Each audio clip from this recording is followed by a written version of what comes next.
Assalamualaikum warahmatullahi wabarakatuh. Alhamdulillahirabbil alamin wassalatu wassalamu ala asyrafil anbiya'i wal mursalin sayyidina Muhammadin wa ala alihi wa sahbihi ajma'in.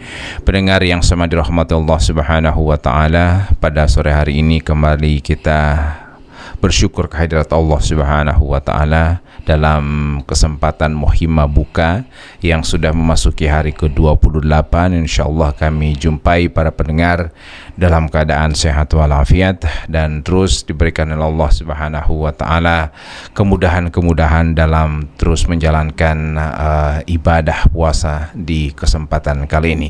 Tinggal beberapa hari, bahkan tinggal menghitung jam lagi kita akan berjumpa dengan Syawal, Idul Fitri.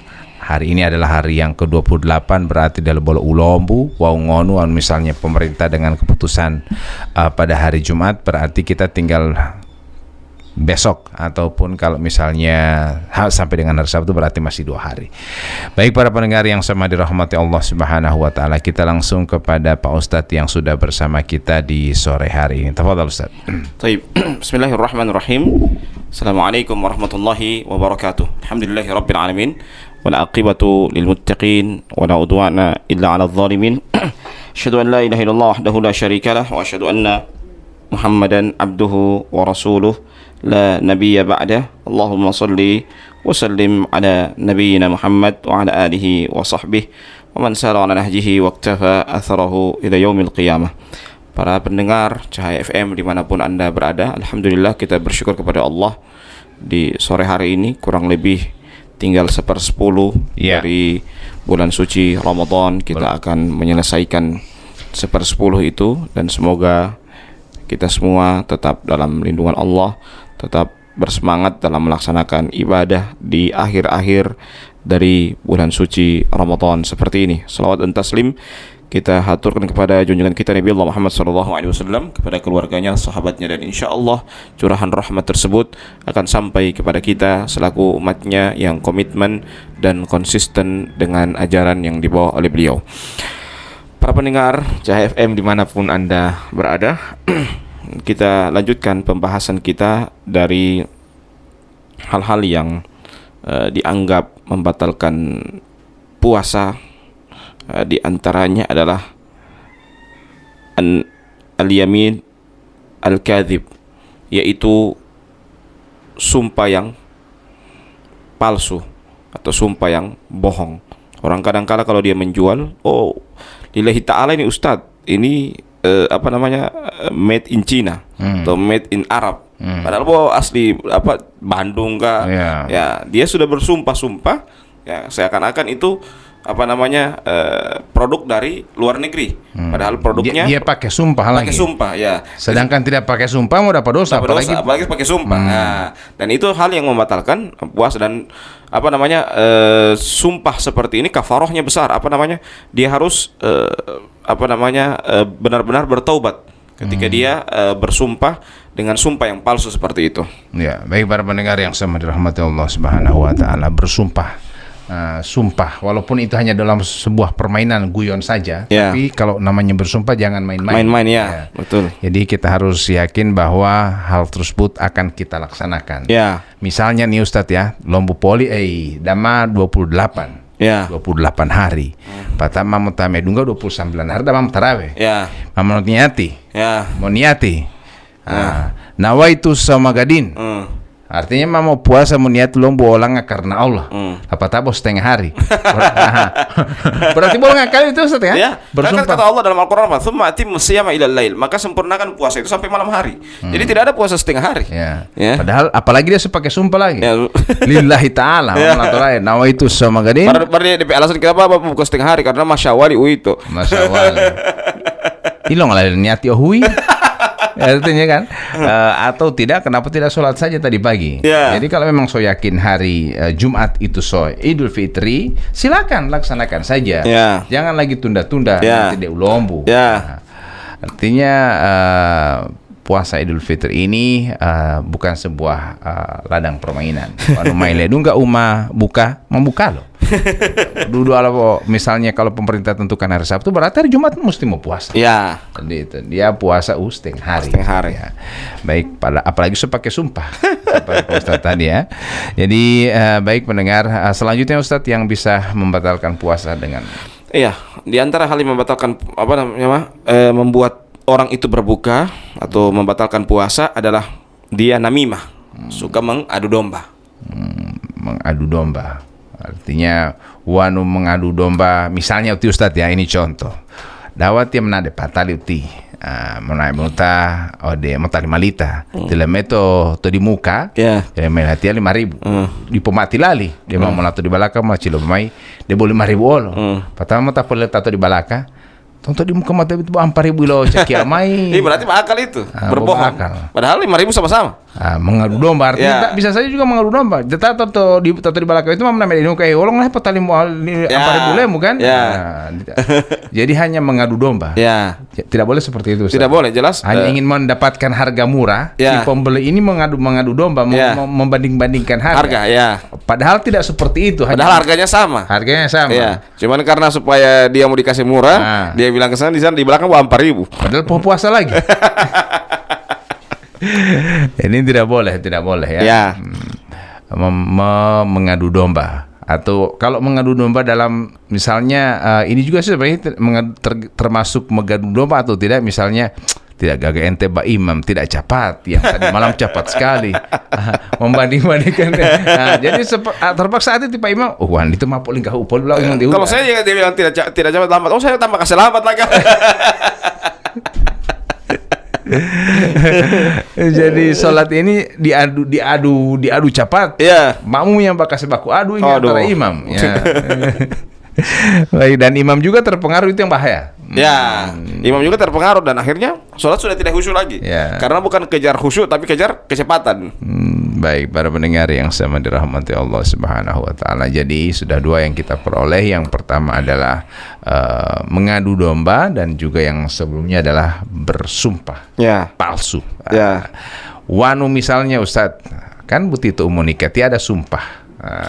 Tapi seiring berjalannya waktu, tidak sesuai sumpah lagi. Nah, ini bagaimana ini Ustadz ya? Ya berarti sumpahnya sumpah palsu. Atau misalnya kalau pernikahan mungkin sumpahnya mungkin kadang busur gotu bulonga. Biasa juga kalau pengangkatan pejabat itu kan disumpah. Baru pas disumpah, habis dia sumpah dia tidak menjalankan aturan negara. Berarti dia bersumpah dengan sumpah yang palsu. Ya. Baik, para pendengar yang sama dirahmati Allah. Selanjutnya Ustadz. Iya. Di antaranya juga hal yang membatalkan puasa adalah ini yang sampai mengurangi pahala puasa. Sebagian para ulama mengatakan itu mengurangi, dan sebagian para ulama mengatakan sampai batal puasanya. Dan berikutnya adalah memutuskan hubungan silaturahim. Jadi memutuskan tali silaturahmi. Antara itu sesama muslim atau dengan orang lain yang semua sesama manusia. Apalagi sesama muslim. Sesama manusia saya tidak boleh, apalagi sesama muslim. Jadi kalau misalnya ketika orang bersalah kepada kita, dalam konteks bahwa merampas hak kita, kemudian kita dapat tahu bahwa ternyata dia merampas hak kita. Nah, ini apa? Kemudian kita memarahinya dengan memutus tali silaturahmi dengan dia, bagaimana ini Ustaz? Memarahi itu kan cukup memarahi saja, tapi jangan memutuskan hubungan silaturahim. Karena hari ini mungkin kita tidak butuh dengan dia, besok kita butuh sama dia. Contoh kecil Ustadz, di kehidupan sehari-hari ketika ada orang yang berutang 4 orang. Nah, biasanya kan orang berutang ini dengan penuh pengharapan. Wanu mailedung ga umam memayari, itu pulta yang penuh pengharapan mau datang ke sana. Pada esok kasih muka marah.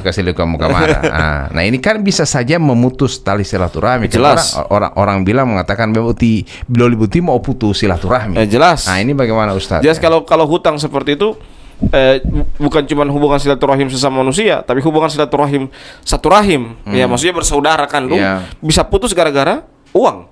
Gara-gara hutang piutang. Makanya harus kita bicarakan baik-baik hutang piutang, apalagi orang yang punya track record bermasalah dengan hutang piutang. Track recordnya memang bermasalah dalam hutang piutang. Jadi memang harus akad baik-baik. Ente mau bayarin atau tidak?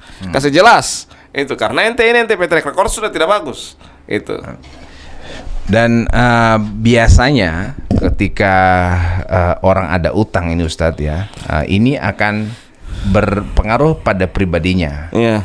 Tapi ada juga orang yang tidak ada beban, utang biasa saja. Ketika mau hari raya Idul Fitri dia beli baju baru, horden baru dengan krim-krim yang gagah-gagah. Padahal dia tidak sadar dia punya hutang. Kasihan orang yang dia ubah utang akan. Nah ini bagaimana sampai orang jaga bahas status akan. Ini ibu mau tali bawa putih bila dia luar. Itu karena itu orangnya glamor. Orang glamor itu begitu. Dia tidak pusing dengan hutangnya, tapi dia hanya sibuk dengan dirinya. Ya, dia sibuk dengan wajahnya. DP wajah ini sampai lalat mau batengker pada dia mau tapalisi. Ya. Saking itu glamornya seperti itu. Maksudnya dia hanya fokus dengan dirinya, performance-nya. Tapi dia tidak dia tidak memperhatikan apa yang menjadi tanggung jawab dia. Tanggung jawab dia adalah utang. Tanggung jawab dia adalah memperhatikan anak-anaknya. Tanggung jawab dia memperhatikan istrinya. Ya, kemudian dia hanya fokus dengan kebutuhan pribadinya. Ya. Nah, si pemberi hutang ini Ustadz, ketika sudah berupaya untuk mengingatkan kepada si yang utang pada dia ingatkan, tapi ternyata tidak ada niat untuk membayar. Kemudian si pemberi utang ini akhirnya putus tali silaturahmi laliti. Ya, ini bagaimana ini Ustaz? Dia marah sampai sudah justru tidak baku tegur dan dia sedangkan DP utang dia tidak mau bayar-bayar. Nah, ini apakah dia dapat dosa atau bagaimana Ustaz? Kalau dia mau menagih, ya kemudian dia sampai dia mau korbankan silaturahim, berarti memang sudah di ujung tanduk itu seperti itu. Jadi usahakan dia menagih itu tanpa memutuskan hubungan silaturahim. Artinya tetap bersaudara. Ya. Hutang tetap hutang, bersaudara tetap bersaudara. Ya. Jangan gara-gara hutang bersaudara tak putus, ya. Atau gara-gara hutang tidak ada komunikasi antara saudara. Jadi tapi jangan anggap ketika tali silaturahmi tidak diputus, jangan anggap utang selesai. Diputihkan. Karena biasa orang seperti itu, bisa padahal dalam hati itu kasihan tetap kita kan sebenarnya seperti itu. Cuman dianggap bahwa daripada semua putus tali silaturahmi, kemudian ini semua apalagi semua Idul Fitri. Jadi saling memaafkan. Dan apalagi konsep Idul Fitri ini adalah yang meminta maaf, yang memberi maaf ya. Posisinya lebih di atas daripada orang yang meminta maaf. Bagaimana dengan yang orang tua terhadap anak? Apakah anak yang harus meminta maaf kepada orang tuanya atau orang tuanya minta maaf kepada anak? Yang harus minta maaf sama orang tua, walaupun orang tua salah. Orang tua salah, tetap orang tua berdiam saja, menunggu anaknya yang datang atau? Iya, anaknya yang datang. Anak durhaka itu kalau tidak mau minta maaf sama orang tua. Begitu. Ada pernah kasus di teman saya, orang tuanya ini bubar rumah tangga gara-gara ayahnya ini punya gebetan di luar, sampai sudah nikah. Nah, kemudian anaknya ini bertanya sama saya, Ustadz, kalau saya ketemu dengan ayah saya mau apa dia? Saya belum jawab dia pertanyaan. Saya cuma sampaikan, seandainya NTP papa sperma tidak ada pak NTP mama, ente tidak ada. Sampai situ ente paham? Begitu ya. Jadi begitu ya. Ya. Maksudnya apa? Sebusuk-busuk ayah, dia adalah ayahmu.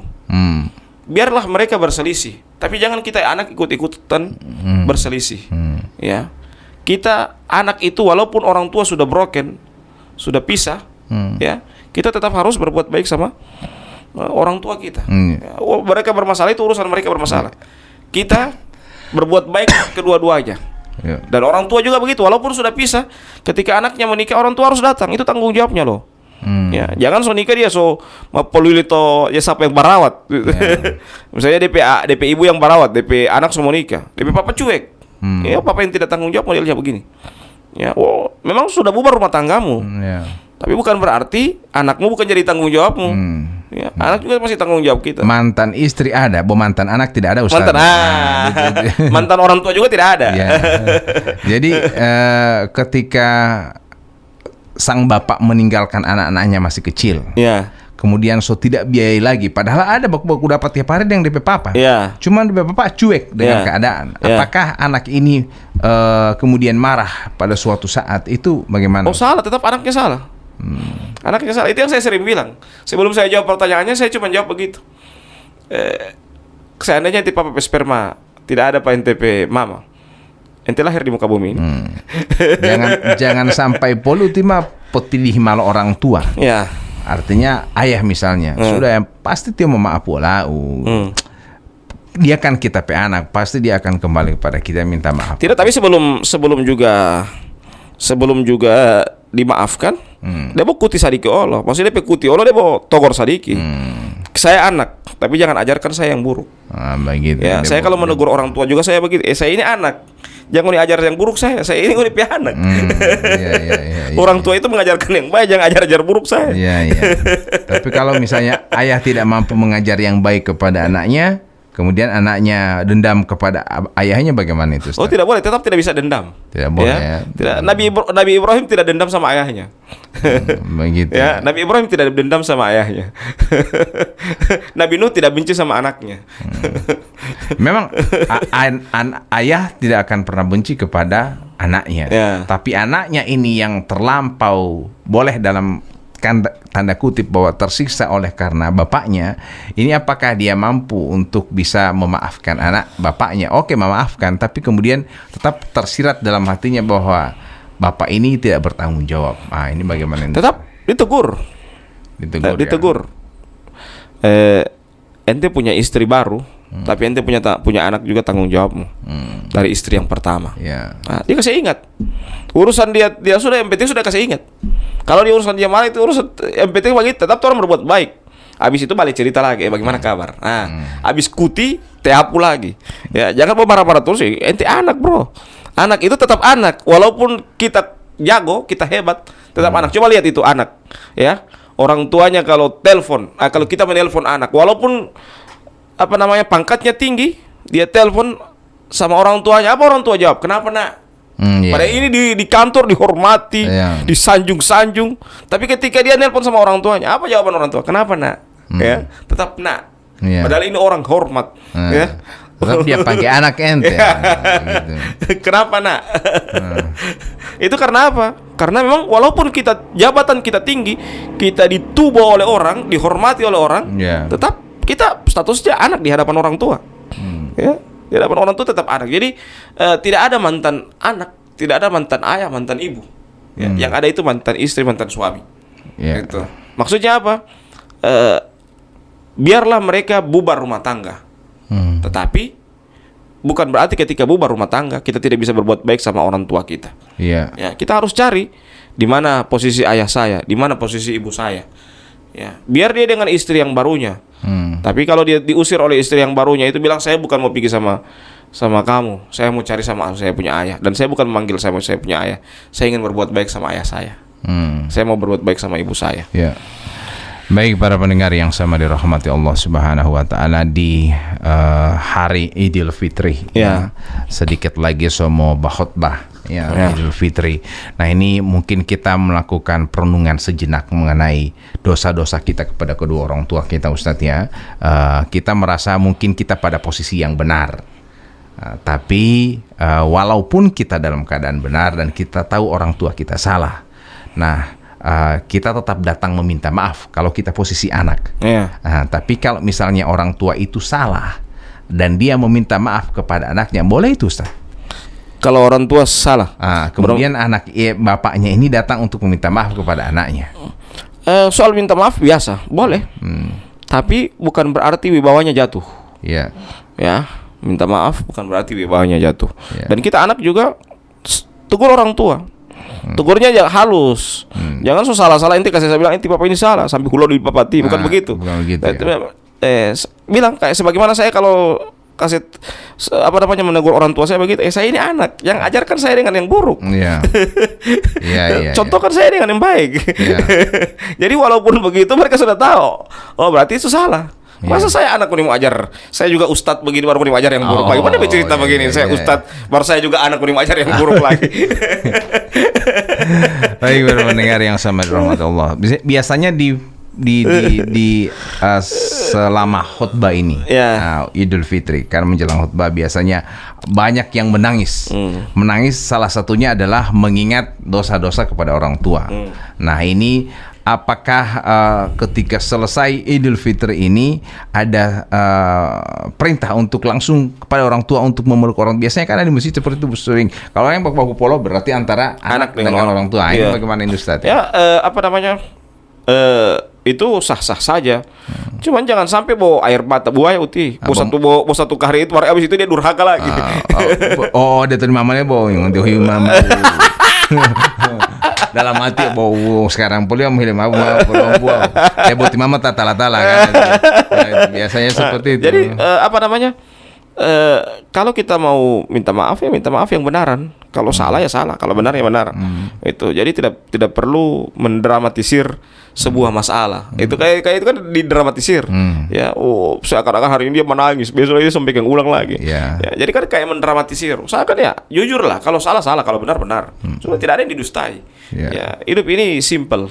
Ya, hidup ini ya kita harus yang baik kita katakan baik, yang buruk ya kita katakan buruk. Ya, tinggal bagaimana konsep kita menyampaikan kepada orang lain itu. Baik, masih pada konsep saling memaafkan di bulan suci Ramadan ini adalah waktu yang tepat untuk kita saling memaafkan dan juga memberi maaf ya. Karena seperti Ustadz bilang tadi bahwa kalau tidak memaafkan atau tai ngoa ini tidak akan diterima puasanya ya Ustadz ya. Jadi salah satu yang akan menghalangi puasa kita terterima oleh Allah Subhanahu wa taala dengan tidak diterimanya itu adalah ketika kita masih baku marah dengan tetangga, kita baku marah dengan saudara, dengan orang tua apalagi ini akan menghalangi kita puasa kita walaupun walaupun puasa kita full, walaupun kita mengeluarkan zakat fitrah, semua kita lakukan amal ibadah, bersedekah dan lain, tapi kemudian hubungan silaturahmi dengan orang tua, dengan saudara, dengan tetangga, dengan semua ini tidak bagus, berarti puasa belum dibungkus bagus ini Ustaz. Masih ada celah untuk menyebabkan kita tetap mutapuh dulu itu api neraka ya, karena ada hal-hal yang perlu kita sambung kembali. Tapi kalau misalnya sampai menegur tidak baku cerita itu bagaimana itu Ustaz? Jelas tidak boleh ya, tidak boleh. Ya kalau sampai tidak menegur begitu, karena kata Nabi apa, la yahilu lil muslimin ay yahjura akhahu fawqa thalathi layalin. Tidak halal bagi seorang muslim dia memboikot saudaranya lebih dari 3 hari. Fa yu'radu hadza wa yu'radu hadza, itu yang satu menghadap ke kiri, yang satu menghadap ke kanan. Maksudnya tidak saling berbicara. Kata Nabi apa? Khairuhuma alladzi yabda'u bis salam. Yang pertama kali di antara mereka berdua yang pertama kali memberikan salam. Itu yang lebih baik di antara mereka berdua. Jadi pertama kali berikan salam itu yang baik. Yang pertama kali mengajak bicara itu yang lebih baik. Assalamualaikum. Tapi mana? Waalaikumsalam. Bu Lilio ditomati Ustaz. Tetapi dia mau balas kabar tapi DP bahagia ke sebelah. Saking mati hilamu. Yang penting mah malah salamu kan. Nanti setelah dapat dengar ini bahwa ternyata yang memberikan salam dulu itu yang lebih baik. Maksudnya memberikan salam dulu itu bukannya dalam arti yang salam baru kemudian munyu-munyu ya uto-uto, tapi memberikan salam itu maksudnya diajak yang pertama kali mengajak bicara. Ya, jadi bukan cuma salam tetap diajak bicara ya. Yang pertama kali jangan salam harusnya, apalagi aku buang muka, mau salam aku jawab aku buang muka. Tai lili di mana? Waalaikumsalam, tai lili assalamualaikum lili dulu ya. Bodel tam tabiat itu assalamualaikum.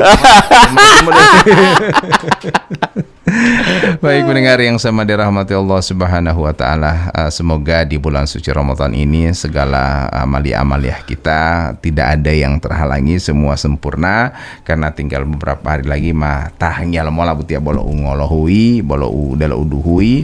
Insyaallah amalan kita diterima oleh Allah Subhanahu wa taala. Jangan lupa zakat fitrah ya Ustaz ya. Mari kita pesankan itu.